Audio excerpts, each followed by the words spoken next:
원나라 조정이 팔칵 뒤집히는 일이 일어납니다. 혜종이 한 신하의 말을 듣고 불같이 화를 냅니다. 자, 과연 신하는 혜종에게 어떤 말을 했을까요? 무슨 말을 했지? 황제의 자리를 황태자에게 물려주셔야 합니다. 한마디로 혜종이 황제를 하긴 늙었다면서 그만 황제 자리에서 물러나라는 겁니다. 자, 그런데요. 당시 혜종의 나이 몇 살일까요? 41살이에요. 아, 그럼 화낼만 하죠. 자, 근데 이게 처음이 아니었어요. 신하들은 4년 전 1356년에도 37살인 혜종에게 선의를 요구했습니다. 자, 이때 혜종은 어떻게 대응했을 것 같아요? 죽였을 것 같은데요? 혜종은요, 그 신하를 무지하게 곤봉으로 두들겨 패 죽입니다. 자, 그렇다면 이번에 두 번째 선의 요구에 혜종은 또 어떻게 했을까요? 선의를 요구한 신하는 물론이고요, 그 형제까지 모두 잔인하게 죽여버립니다.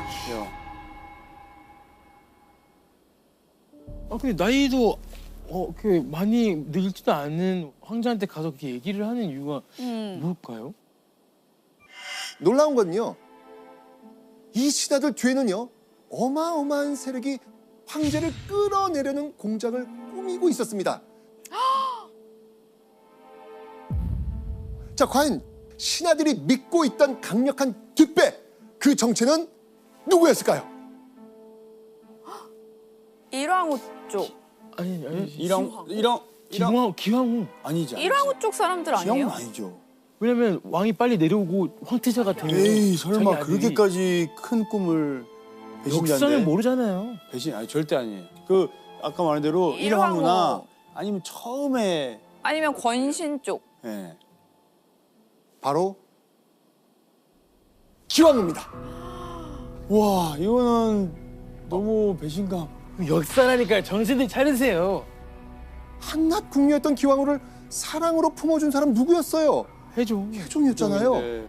그런데 그 혜종이 사랑하는 아내와 아들에게 배신당한 겁니다. 선생님 너무 충격인데요. 네. 기왕후는 왜 이렇게까지 변한 건가? 왜 이렇게 된 거죠? 이때 제1황후의 아들은 2살이라는 어린 나이에 이미 세상을 떠난 상태였습니다. 아. 예. 하지만 제1황후가 또 아들을 낳게 되면 어떻게 될까요? 그럼 위험해지죠. 자, 또 같은 상황이 반복되겠죠? 제1황후 마양쿠투가 있는 한 기왕후 모자는 늘 벼랑 끝에 선 심정으로 하루하루를 살아야 했습니다. 기왕후는요, 아들을 불안한 황태자에 두기보다는 한시라도 빨리 안정적인 황제에 앉히고 싶었던 거예요. 그렇게 기왕후가 찾아낸 돌파구는 바로 남편을 몰아내고 아들을 황제 자리에 앉히는 거였습니다. 와. 근데 알았어요? 기왕후인지? 그럼요. 귀비의 입으로 따위를 위해서 못할 일이 없다고 했었다. 하늘의 맹세코 제가 지자하니 자신을 황제의 자리에서 끌어내리려는 사람이 기왕후라는 걸 알게 된 혜종.